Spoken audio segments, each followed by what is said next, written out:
Olá pessoal, tudo bem com vocês? Aqui é a professora Fabiane de Oliveira. Hoje nós vamos fazer então uma correção da aula anterior. Lembram que vocês fizeram uma atividade prática com dois líquidos, um líquido quente e um líquido frio, gelado, lembram? Então, primeira questão perguntava assim: qual é a relação que existe entre esses dois líquidos? E que relação tem com o tema da nossa aula? Então, eu acredito que vocês tenham chegado na conclusão de que nós estamos estudando calor e temperatura, E aqui nós temos líquido quente e líquido frio, por isso tem relação sim com o tema da nossa aula. Segundo, qual apresenta maior temperatura e qual apresenta menor? O que está acontecendo ali microscopicamente? Então, a xícara de café apresenta maior temperatura, porque é um líquido quente.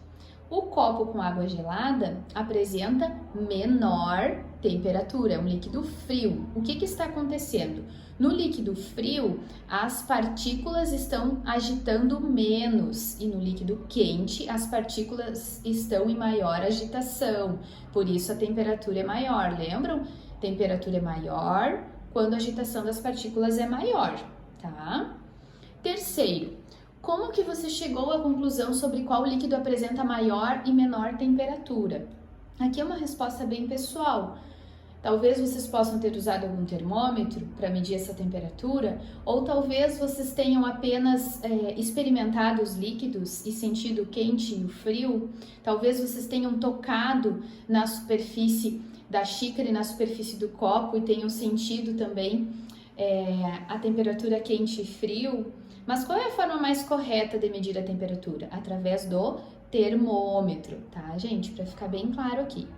E a quarta questão, o que irá acontecer se a gente deixar esses dois líquidos por algumas horas, E aí vocês devem ter observado que ambos adquiriram a mesma temperatura. Qual é essa temperatura? A temperatura ambiente, O líquido frio, o gelado, ele se tornou uma água que nem uma água da torneira, por exemplo, a temperatura ambiente. E a xícara de café também, ela perdeu o calor para o ambiente e se tornou também com a temperatura do ambiente. Então, ambos adquiriram a mesma temperatura. Por quê? Porque existiu ali uma troca de calor com o ambiente, tá? Aí depois vocês tinham 3 perguntas, que eram as seguintes. Primeira, por que corpos e objetos quentes tendem a perder calor? Para onde que vai esse calor? Então, qual seria a resposta? Os objetos quentes, eles perdem calor para o meio ambiente. Então, dessa forma, as temperaturas se igualarão em algum momento do dia. Utilizando como, por exemplo, alimentos, se a gente deixar em prato quente, tu vai observar depois de algum tempo, ele já esfriou. O motor do carro, ele vai esfriar depois que tu desligar o carro e deixar ele parado por um tempo. O chocolate quente, o chá, o café, todos acabam perdendo calor para o meio ambiente e equilibrando, então, esse calor com o ambiente. Segundo, por que objetos frios tendem a esquentar? De onde que vem esse calor?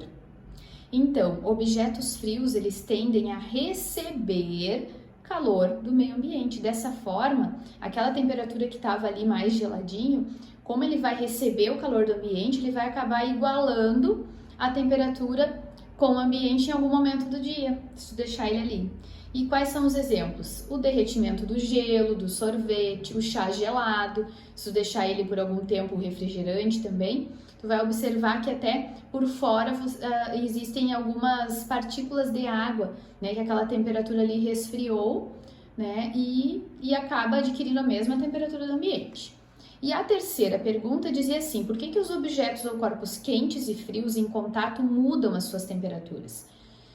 Quando um objeto de maior temperatura entra em contato com outro objeto de menor temperatura, o calor vai ser transferido do maior para o menor. Então, dessa forma, as temperaturas elas tendem a se igualar em algum momento do dia. A gente chama isso de equilíbrio térmico.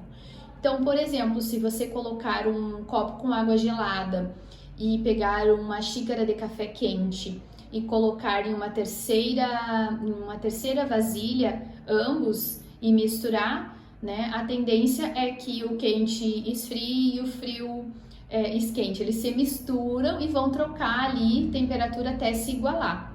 Isso a gente chama de equilíbrio térmico. Tá, gente? Então, aqui está a correção da aula anterior. Espero que tenha ficado bem claro para vocês. Qualquer dúvida podem me perguntar lá no grupo da turma, certo? Um grande abraço para vocês e até a nossa próxima aula.